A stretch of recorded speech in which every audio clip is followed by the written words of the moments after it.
When you hear the name Tesla, what's the very first thing that pops into your head? For most of us, it's electric cars, right? You probably picture them as this traditional automaker, maybe sweating it out in a fierce battle of EV price wars. But honestly, building cars is literally just the tip of the iceberg. Today, we're going to dive deep into the underlying structural strength of this company. And as you'll see, their real advantage isn't just about manufacturing vehicles. Which brings us to the central question we really have to ask. Is Tesla actually just a car company? If you look back at where they started, making a niche electric sports car, it is wild to see how they've evolved. To genuinely grasp Elon Musk's long-term vision and why on earth they've consistently poured money into software, batteries, and robotics instead of just pushing cars off the lot, we need a complete paradigm shift. We have to start looking at Tesla as a unified physical world ecosystem. They are taking software, artificial intelligence, energy infrastructure, robotics, and manufacturing, and smashing them all together into one integrated platform. So, here is our roadmap for decoding exactly how they operate. We're going to cover 1. Beyond the electric car. 2. The ecosystem advantage. 3. The AI data flywheel. 4. Mastering vertical integration. 5. Roadblocks and future risks. And finally, 6. The ultimate tech platform. All right, let's jump straight into Section 1, Beyond the Electric Car. You see, the traditional public view tends to evaluate Tesla exactly like a legacy automaker. People obsess over unit deliveries, factory capacity, and gross vehicle margins. Under that specific lens, when you see intensifying price wars in China or the rapid rise of low-cost competitors like BYD, it looks like a weakening market position. But if we look at how structural analysts interpret things, they see a completely different picture. They don't see a car maker. They see a physical world platform operator, an operator whose ultimate advantage is built on AI, setting industry standards and massively monetizing its infrastructure. It's actually fascinating to trace how that transformation happened. Think back to 2012. Tesla's supercharging network was basically just this closed-loop perk, a nice little bonus to convince you to buy their car. Fast forward to early 2026, and their North American Charging Standard, or NACS, has been adopted by almost all major auto competitors.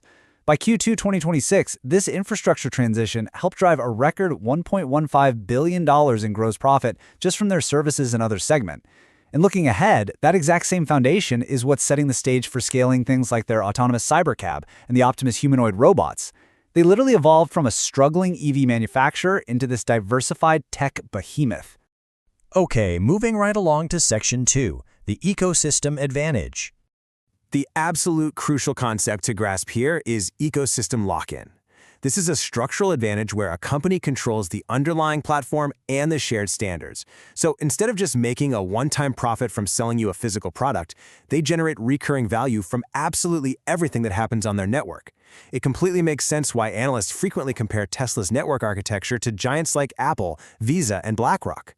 The real value is coming from network effects, meaning the platform actually becomes exponentially more valuable to everyone the more people use it. Let's break that down a bit more. Think about how Visa operates an open-loop payment network. Visa doesn't actually issue your credit cards. They just manage the shared technological infrastructure connecting all the banks, which allows them to collect a tiny fee on every single swipe globally with almost zero marginal cost. Well, Tesla is doing the exact same thing with its charging network. By opening up their NACS infrastructure to competitors like Ford, GM, and Rivian, Tesla transitioned from a closed loop to an open loop. So now they capture high-margin recurring software revenue plus wholesale electricity arbitrage on every single kilowatt-hour transferred to non-Tesla vehicles. It's pretty brilliant. And just to put the sheer scale of this into perspective, 37,000. That is the verified number of domestic fast-charging ports that Tesla actually opened up to its competitors. By doing this, they didn't just share a piece of tech, they established the ultimate industry standard. They took what used to be a massive cost center and flipped it into a standardized utility. Which leads us to Section 3, the AI data flywheel. To really grasp how all of this physical movement generates an insurmountable data advantage, it helps to look at BlackRock's Aladdin platform. Aladdin is this massive risk engine that monitors trillions of dollars in assets. It runs thousands of portfolio stress tests on Microsoft Azure to predict exactly how markets will react to various global events. Tesla has essentially built a direct physical world analog to Aladdin, but instead of financial data, Tesla's full self-driving uses real-time, multi-camera video streams, and instead of running financial stress tests, they run video prediction and collision path stress tests across millions of simulated miles, all powered by their Cortex supercomputing hubs. And this self-improving network effect happens in 3 distinct steps. Step 1, Tesla's fleet of millions of vehicles acts like a massive distributed sensor array, continuously vacuuming up over 1.5 billion miles of real-world driving data. Step 2, all that incredible data is channeled straight into their Cortex supercomputing hubs, which utilize over 130,000 GPUs, by the way, to train their neural networks. Then, Step 3, the upgraded spatial awareness and AI are pushed back out, but not just to the FSD vehicle fleet. It goes to the autonomous Cybercab and the Optimus robot too. Every single mile driven by a customer is actively strengthening the core AI foundation for the entire company. Now, let's look at Section 4, Mastering Vertical Integration.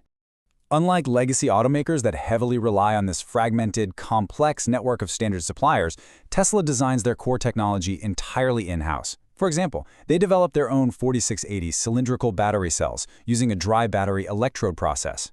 What does that actually mean? It means they can eliminate massive drying ovens and reduce their factory space requirements by a staggering 50%. They create their own structural vehicle castings. They design their own AI-5 inference chips.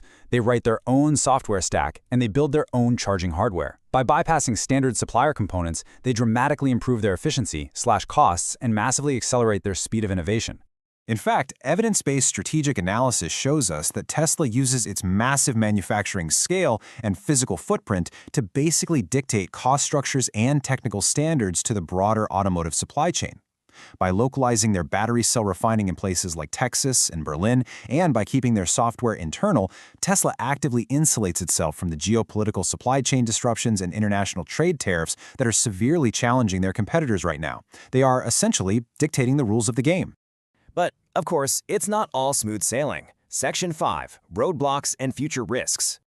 We really have to look impartially at the verified financial data from Q2 2025 to Q2 2026 because it shows a company facing some severe pressures. On one hand, total revenue went up 26% year over year. Awesome, right? However, GAAP operating income plummeted by 57%, and free cash flow dropped a staggering 848%, throwing them into the negative. Why? Well, they are facing intense domestic competition in China from powerhouse companies like BYD, which is forcing some really aggressive pricing adjustments. Add in the sharp contraction in regulatory credit sales, plus the ongoing uncertainties surrounding autonomous driving regulations, and the risks they face are incredibly real. To put a hard number on it, operating income fell to just $398 million in Q2 2026. This was largely because price compression across the entire industry is severely squeezing their traditional hardware margins. And when you pair that margin squeeze with massive capital expenditures, that's where you expose the true vulnerability of their model. Take a look at this trend. CapEx spiked to nearly $5.8 billion in Q2 2026 alone. Unlike an asset-light software company like Visa or MasterCard, sustaining this level of massive AI, supercomputing, and robotics innovation requires incredibly heavy and highly vulnerable capital expenditure cycles. They literally have to maintain a massive cash buffer just to fund this reinvestment during periods when the broader automotive industry slows down. All right, bringing it all together in Section 6, the ultimate tech platform. So how do they survive those massive cash burn cycles? Tesla actually relies on structural counter-cyclicality. And they do this primarily through Tesla Energy. By deploying these massive utility-scale megapack systems, they've built a rapidly expanding energy storage business that operates totally independent of their automotive sales. In Q2 2026 alone, this specific segment generated over $3 billion in revenue with incredibly healthy margins. It essentially acts as a financial buffer, capturing stable, long-term capital from utilities even when the consumer car market gets volatile. So we've peeled back all the layers and broken down the entire structure. Now I want to pass the question over to you. What do you honestly think is Tesla's absolute greatest advantage? Is it their massive AI data flywheel? Is it the complete lock-in of their charging and software ecosystem? Or do you think it's their ruthless vertical integration in manufacturing? I would love to read your perspective on this, so please drop your thoughts in the comments below. And hey, thank you so much for watching this explainer. If you enjoy having complex business, finance, tech, and economics broken down simply and clearly, make sure you hit that subscribe button to mark it plainly. Also, let us know in the comments which company you'd like to see us feature next. Because ultimately, what we've learned today is that Tesla's biggest advantage isn't simply making electric cars. It's building an integrated technology platform that combines AI, energy, robotics, and transportation into a single ecosystem that becomes exponentially more valuable over time. And speaking of companies that aren't quite what they seem on the surface, make sure you tune in for our next explainer in the Business Empire series, why McDonald's isn't really a restaurant company. We are going to reveal how one of the most famous fast food chains in the world is actually one of the greatest real estate businesses in history. You definitely won't want to miss it. See you next time.